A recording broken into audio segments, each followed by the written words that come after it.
Tonight on NewsWatch, pleading for Pastor Saeed. More on his wife's call for release in front of world leaders at the United Nations. Plus, that huge history-making tornado and how Operation Blessing is still on the scene in Oklahoma. And meet one man who's bringing fresh food into the inner city. All this and more tonight on NewsWatch. Good evening. I'm Mark Martin. And I'm Wendy Griffith. The White House and U.S. State Department are again calling on Iran to release an American pastor jailed for his faith. Saeed Abedini is serving an 8-year prison sentence for sharing the gospel inside Iran. Abedini's wife appeared this week before the United Nations to plead for her husband's release. George Thomas has more in tonight's top story.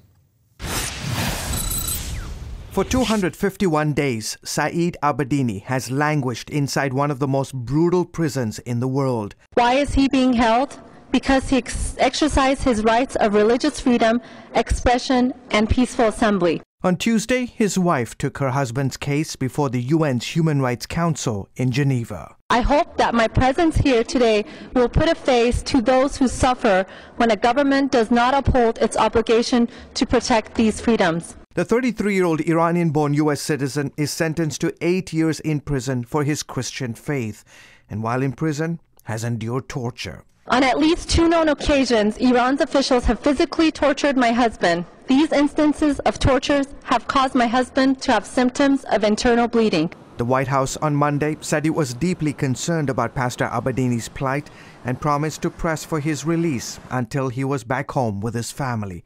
The U.S. State Department also chimed in. We condemn Iran's continued violation of the universal right of freedom of religion and call on the Iranian authorities to respect Mr. Abedini's human rights and release him.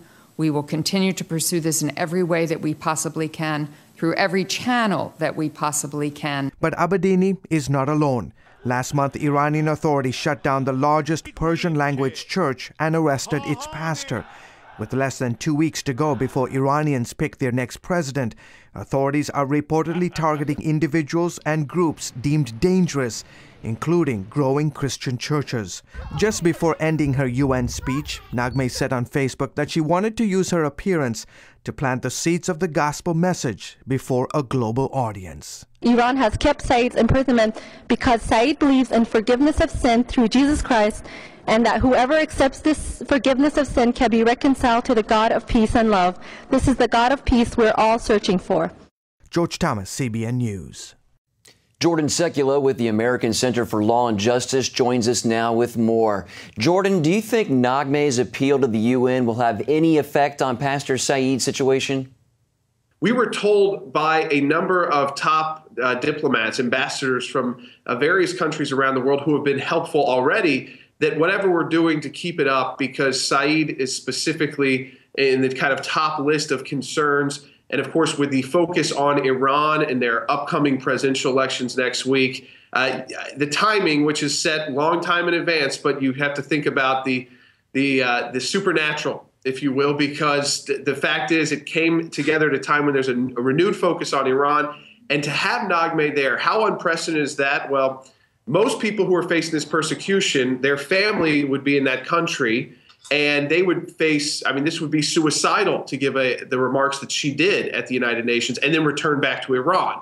So it's a very unique situation that she's able to speak without fear of retribution. And certainly if yesterday was any indication, there's a renewed interest. People couldn't look away. It's a real human rights abuse, not just a report from a lawyer like me. It's real when it's the wife. Yeah, divine favor for her, definitely. Well, now the regime is targeting other Christians in Iran. Why do they say Christians are dangerous, Jordan? Iran sees no distinction between Christianity and politics because they make no distinction between their faith and politics, with their version of Islam and how they govern. So though we look at Saeed's record and say, well, he's never participated in any protest, he was never a opposition political leader, he stayed away from politics, and yet he's lumped together with some of the top political opposition leaders in the country.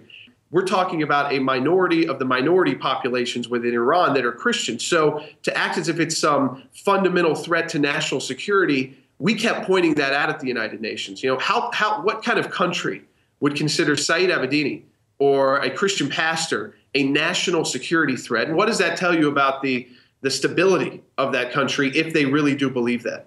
Is there any update on Pastor Saeed's physical condition? You know, he got out of solitary confinement earlier, and CBN News reported that this is a very dangerous time to be seen as a political dissident in Iran in the prisons. So while his physical health has improved, and he even feels like during his time in solitary confinement, he may have been, in a sense, physically healed and had this kind of God experience, which is very biblical to be in those kind of experiences and go through, and this kind of persecution. It's still a time where we believe this is very critical to get through the election next week, where Iran is known to kind of eliminate threats to and distractions. But after the election, Iran is also known to kind of open up the doors to the prisons in some instances, especially the people identified as political prisoners. So it's a key time for survival. His physical health is better than it was, let's say, a month ago. At the same time, he is in serious danger until that election is over, and whatever if there's any kind of protest or any aftermath, that's when things can get very, very dangerous again. All right, Jordan Sekulow with the ACLJ. Thanks, Jordan, for your time. Thanks for having me. Yeah, and our prayers continue with Naghmeh and Pastor Saeed. Well, Pakistan's prime minister wants to put an end to American drone strikes in his country's tribal areas. Newly elected Nawaz Sharif made that announcement today during his first speech in Parliament. The U.S. uses drone strikes to fight terror groups like al-Qaeda. Those extremists often use the tribal areas of Pakistan to hide out. But the deadly strikes anger many Pakistanis who say drones kill more civilians than terrorists, a claim the U.S. denies. And in Syria, it seems President Bashar Assad's regime is gaining power in the civil war. The army announced today the capture of a strategic town near the Lebanese border. This comes only one day after France and Britain confirmed the use of chemical weapons in the war. Over the past few months, the Syrian army has been steadily moving in on the rebels in key battleground areas. On Wednesday, the Syrian army forces read a statement on state TV. They said they hope their latest victory will send a, quote, clear message to all those participating in the aggression against Syria. President Obama today announced controversial UN Ambassador Susan Rice to replace Tom Donilon as his national security advisor. Susan's the consummate public servant, a patriot who puts her country first. She is fearless. She is tough. With her background as a scholar, Susan understands that there's no substitute for American leadership. Thank you very much. Mr. Obama originally nominated Rice for Secretary of State, but anger over her mishandling of the consulate attack in Benghazi forced her out of the running. The president also announced human rights expert and former White House advisor Samantha Power as Rice's replacement. The role of national security advisor does not require Senate confirmation. Turning now to the IRS's targeting of conservative groups. The president of the Coalition for the Life of Iowa says the IRS asked about the content of the group's prayers. Members of the coalition would gather outside Planned Parenthood to pray. During her House testimony, the group's president, Sue Martinez, said the IRS wanted to know exactly what we were praying about and said tax-exempt status would only be approved if the coalition promised not to demonstrate outside those clinics. According to Martinez, once the Iowa Coalition for Life hired a lawyer, the IRS backed off those requests. Republicans in the House Judiciary Subcommittee voted to expand Congressman Trent Frank's D.C. abortion bill to apply to the entire country. They advanced the Pain-Capable Unborn Child Protection Act to the full committee. Now, the bill would ban abortions after 20 weeks of pregnancy in the U.S. in all cases, except when the mother's life is in danger. All 4 Democrats on the panel voted against it, saying the bill is unconstitutional. The 1973 Supreme Court decision Roe v. Wade says a woman can have an abortion until around the 24th week of pregnancy. An artist whose painting was removed from an Air Force dining hall says the Pentagon is censoring Christian art. Ron DeCini's painting is called Blessed Are the Peacemakers and references the scripture Matthew 5:9. It was part of a collection to honor the heroes who responded to the 9/11 terrorist attacks. but it was removed from the Idaho's Mountain Home Air Force Base less than an hour after the Military Religious Freedom Foundation complained. This is the same organization whose leader called religious proselytizing a national security threat in a private meeting with Pentagon officials last April. The artist's son told Fox News on its face, this seems like nothing short of a clear anti-Christian agenda. The deadly tornado that tore through Moore, Oklahoma last month is one for the history books. Experts say the EF5 tornado was the widest ever recorded, coming in at 2.6 miles. The Oklahoma Medical Examiner's Office says the death toll from this twister is now up to 19. Meanwhile, Operation Blessing is still on the ground in Moore. Over the last 2 weeks, they've coordinated and sent out more than 2,500 volunteers. What groups do we have that this is their first day coming to volunteer? Where are you guys from over here? Mobile, Alabama. Mobile, Alabama. All right, give it up for Mobile. Great to see all those volunteers. Teams support residents through hard work and prayer. And for more on how you can help Operation Blessing with their efforts in Oklahoma, check out the website, cbnnews.com. It's going to take a lot of hard work, Mark, but they can That's do right. it. Well, after a period of drought, finally some rain for South Texas, but farmers say it still may not be enough to save their crops. Seeds were planted back in April, but then they sat in dry, parched ground for almost 2 weeks before any rain came. Too little, too late. I mean, this crop should be up to my elbow at least right now, and it comes up to about my knee.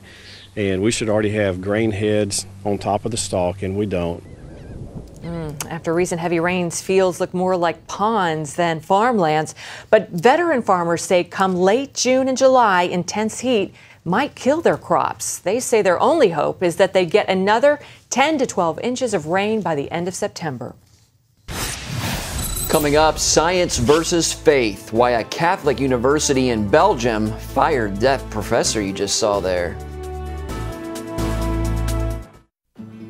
Jim is 38, mortgage, married, 3 great kids.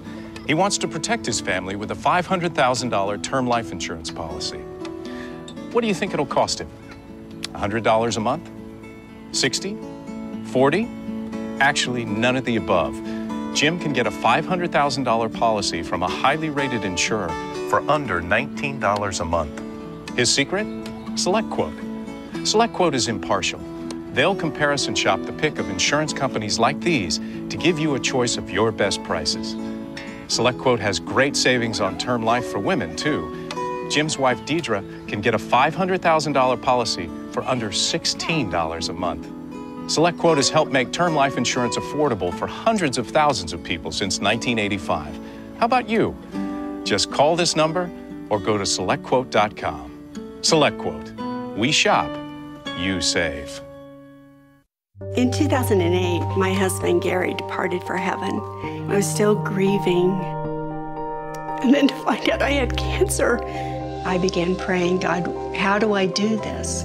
Where do I do this? Cancer Treatment Centers of America was the place. Dr. Donilon outlined a plan that would take care of my mind and my body, and she prayed with me. For Bible-believing Christians, we're able to pray with them in a much deeper way as they begin to really rely upon their faith. At Cancer Treatment Centers of America, we believe in the power of faith and prayer as indispensable allies in the fight against complex and advanced stage cancer. I'm back in Telluride on the mountain skiing. I feel strong and healthy. Advanced medicine and technology. And I am a survivor. The warm embrace of the spirit and the power of prayer. These are happy tears. Please go to cancercenter.com/faith. Appointments available now. Cancer Treatment Centers of America. Care that never quits. A big victory for churches in the Czech Republic. The country's highest court upheld a government plan to pay billions of dollars to religious groups. The money is compensation for property the former communist regime seized from those groups. The churches have been fighting the battle since the 1989 fall of communism. Under the plan, 16 religious groups, including Catholics, Protestants, and Jews, will get $3 billion over the next 30 years. They will also get 56% of their property that is now held by the state. Well, in Belgium, controversy over a researcher fired for being too religious. That's because the school that fired him is a historically Catholic university. Dale Hurd has the story from the city of Leuven. The Catholic University of Leuven is the oldest and largest university in Belgium. It was founded in the 1400s under the approval of the Vatican. But as modern Europe has secularized, so has the university. And even here, faith has come under fire. People can believe a lot of crazy stuff nowadays and not get fired from their jobs. But a senior research associate at the Catholic University of Leuven discovered that you better not believe that God can heal.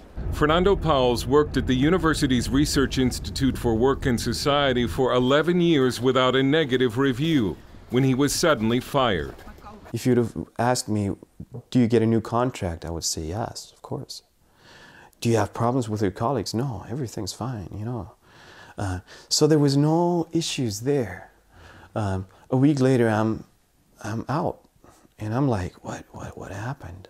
What happened was the Catholic University's great displeasure with Fernando's ministry website, powerthroughlove.be, that included testimonies of people healed through the power of God. The university saw some of these movie clips of people giving a testimony of being healed, and they called that unscientific. The university, which declined our interview request, said when a researcher working on matters of a scientific or medical nature allows religion to take the place of science, he compromises the scientific reputation of the university and breaks the bonds of trust with the university. If I'm fired because of believing something unscientific like that Jesus Christ still heals, I'm fine. I'm okay with that, but it's wrong. Ward Kennis of the Christian Democratic Party serves in the Flemish Parliament. I was very much surprised that a Catholic university, which is also a university where I've studied myself, was behaving like this. Rick Torfs, on faculty at the university, is also a national media figure who wrote about the case for the Flemish newspaper The Standard. Freedom of religion means that people can believe whatever they like or whatever they feel attracted to. Torfs was recently elected faculty dean at the university and told us that if elected, he would rehire Fernando. So how can Belgium claim to have freedom of religion? That's a good question. A right is not a right when it cannot be exercised. Fernando, who has a heart for the persecuted church, especially in Pakistan, told us he feels privileged to have suffered for Christ. But he also wants those Christians who come after him to be protected from discrimination. One day I'll stand in front of the Lord, and then he will say to me, well done. That's all that counts. That's all that matters. The rest is details. Dale Hurd, CBN News in Leuven, Belgium.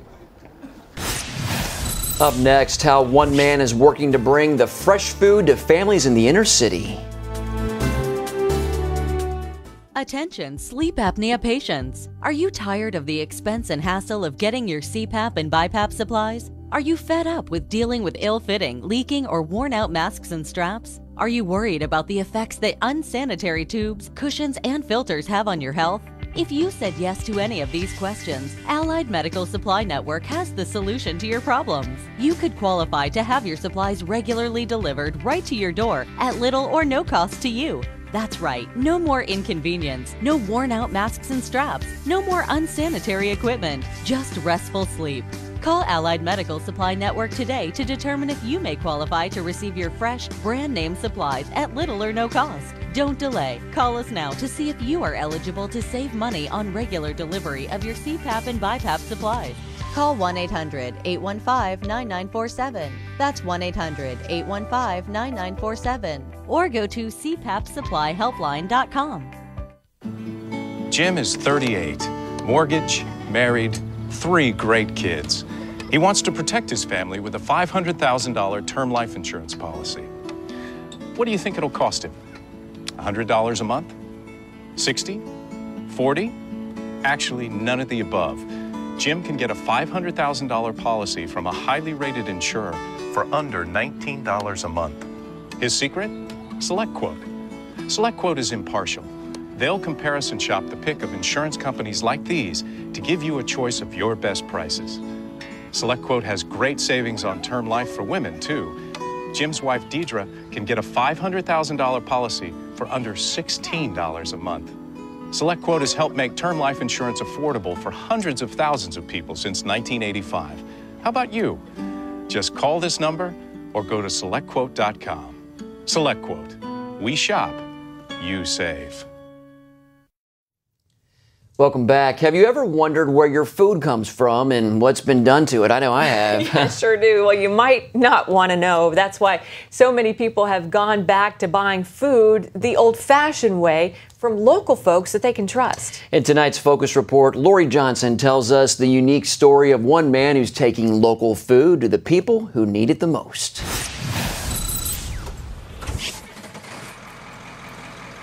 Early in the morning, Mark Lilly drives his farmer's market on wheels from Richmond, Virginia to the countryside. He stops at a number of family farms to pick up the food he'll sell a little later when he returns to the city. And talk about fresh, these melons were on the vine at sunrise and will be on someone's dinner table at sunset. Most times it's not sprayed with heavy chemicals, and it's very low-intensive farming. It's not industrialized farming, and there's not a whole lot of pesticides or herbicides. The soil, more than likely, these smaller farms are rotating their crops. The soil has more nutrients in it, and they're throwing organic matter back into the soil. Local produce is also healthy because it's picked ripe when vitamins are at their peak. On the other hand, produce that's shipped long distances is picked early and often sprayed with chemical ripeners. So they put all kinds of preservatives and additives on the food. I mean, I've even heard of them like spray painting the food to give it color. Mark also goes local for dairy, livestock, and poultry. This is also good for the environment because it takes less fuel to transport the food from farm to market. The farthest Mark travels is 150 miles to an Amish farmer in the Shenandoah Valley for pure maple syrup and organic whole grain bread. Then, after he collects the food from rural areas, he heads back to the city, the inner city. This roving farmers market makes its stops in so-called food deserts, urban areas where thousands of people without transportation live more than a mile from a grocery store. Here, folks have little choice but to buy whatever unhealthy processed food is available at a convenience store next to the cigarettes and lottery tickets. Y'all need some fresh vegetables? Yes. Got a whole bus full of stuff right here. I think it's a blessing for certain people, for basically everybody, because everybody don't have a ride to go out, and I think that since it's growing, it's more healthy. Mark teaches his customers about what he sells and what he doesn't. I've had a lot of people ask me for bananas and pineapples and oranges and all different types of stuff. It just doesn't even grow in Virginia, much less like in season, you know. So there's a whole education process that people have to adopt. And he teaches them how to cook foods they don't normally put on their table. You put it in the oven for about 45 minutes on about 350, 375. He accepts food stamps and is so passionate about distributing healthy food, he sometimes just gives it away. Y'all share that, right? He's even gotten the attention of city leaders. I think it's a marvelous idea. It really helps to educate the population, give them an opportunity to have access to really fresh fruits and vegetables that they might not normally be able to get to in some of the better end city markets. Visiting retirement homes is also a priority because seniors especially need a healthy diet. I think it's a beautiful thing because you got some people in here that are diabetics and so forth and so on, and they can come out and get fresh vegetables. And it's organic, which is fantastic. It's hard for some of us to get to the stores. And if we do get to the store, we got to catch the bus, 2 buses, and we got to catch 2 buses back. So I think this is really wonderful. Betty, yours is $3. Mark's been doing this for 4 years. He got the idea many years ago, but needed the proper motivation to begin. I was fortunate, I got fired from my job. That was the best thing that ever happened to me. Mark had a big dream to take healthy food to people who don't normally get it, but he had a small budget. So he bought this old church bus for $3,600 off Craigslist and made these shelves with scrap wood. Within a month, he was on the road and has made enough money to support his family. He hopes more people will hop on the local food bandwagon because he says America's current food system is unsustainable. Instead of waiting for something to completely fall apart and collapse, we can actually try to change it before that happens. Mark says he's never worked this hard, but has never been happier knowing his customers don't have to worry about where their food comes from. Lori Johnson, CBN News, Richmond, Virginia. Up next, a Michigan teen's miraculous recovery just in time for graduation. Ow, my feet hurt. My feet hurt, your feet hurt. White hot pain, I wanna cry. Is there anything I can try?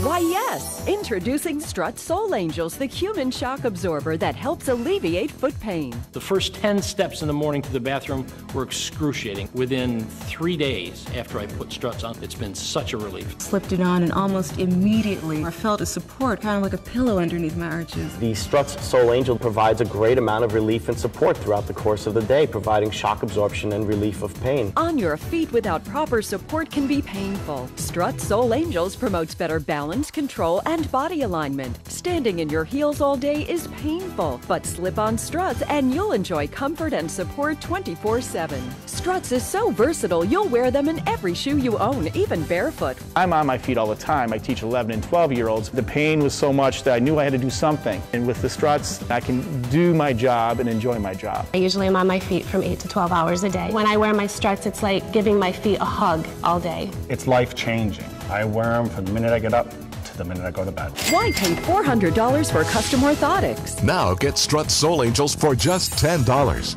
You also get Miracle Foot Repair Cream, absolutely free. Use it to help relieve dry, callous feet overnight. But wait, call right now and we'll double the offer free. Just pay separate processing and handling. Plus, you get a 100% money-back guarantee. If not completely delighted, send it back. But keep the foot cream as our gift just for trying. You get it all. A $70 value for just $10. Oh, yes! Love my Struts, love my Struts. The best thing since sliced bread. They heal pain from toes to head. Get yours now, your doctor said. Struts. Be nice to your feet. Call now. Call 1-800-787-1580 and get your Struts and Miracle Foot Repair for just $10 and we'll double the offer. That's 1-800-787-1580 or visit getstruts.com. And finally, a Michigan teen was not expected to graduate after suffering a life-threatening brain injury. But this week, he surprised everyone by walking across the stage to accept his diploma. High school senior Bilal Hollings was shot in the head nearly 2 months ago. He was at a party when a fight broke out. When the honor student and football star jumped in to break it up, he was hit with a bullet. Now he's proving that nothing is going to keep him back from the next chapter in his life.